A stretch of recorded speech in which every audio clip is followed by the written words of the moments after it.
As you know, the morning of Inauguration Day 2021, illegal immigration had slowed to a trickle and our borders were finally secure for the first time in decades. The border wall was nearing completion. The Remain in Mexico policy had all but stopped phony asylum claims, and ICE was actually enforcing court-ordered deportations. By the afternoon of that same day, Joe Biden had reversed these successful policies and initiated an unprecedented illegal mass migration on a scale that no civilization in history has ever survived. Since that afternoon, this administration has deliberately admitted into the interior of our country 1.9 million illegal immigrants, 600,000 of whom have not even been given notices to appear in court. While the Border Patrol has been overwhelmed, changing diapers and taking names, another 1.2 million known gotaways have entered our country as well. So that totals 3.1 million illegal immigrants who've been allowed into our country to violate our borders and demand billions of dollars of taxpayer resources that we're supposed to be helping Americans.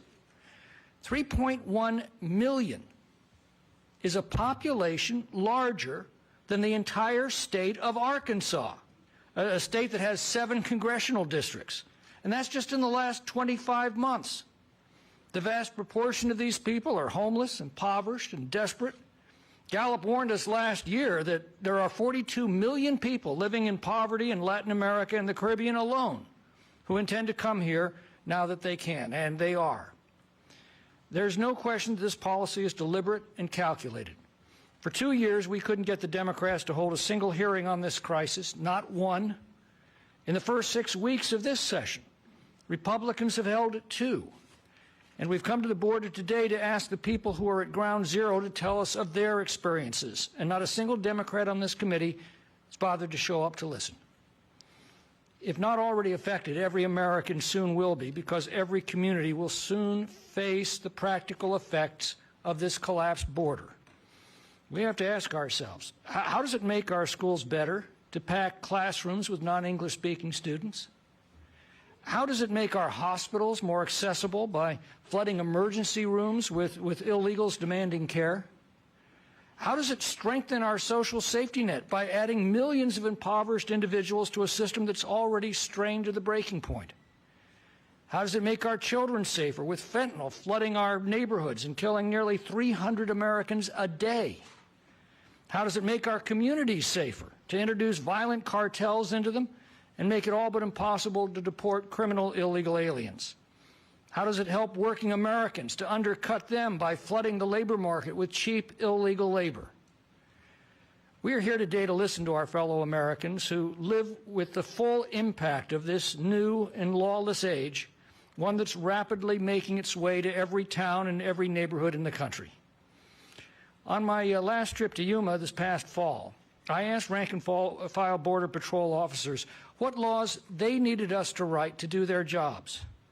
To a person, every one of them said the same thing. We don't need new laws. We need to enforce our existing laws.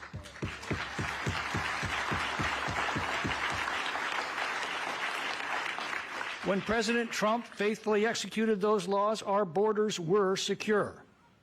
But there's still much that can be done legislatively to assure this never happens again.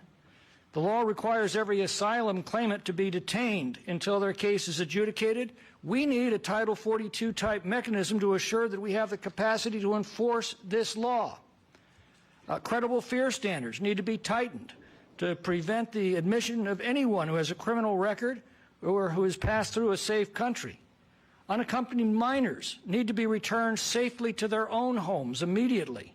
E-Verify should be required to streamline compliance with the law that protects Americans' jobs. The current abuses of parole authority must be stopped.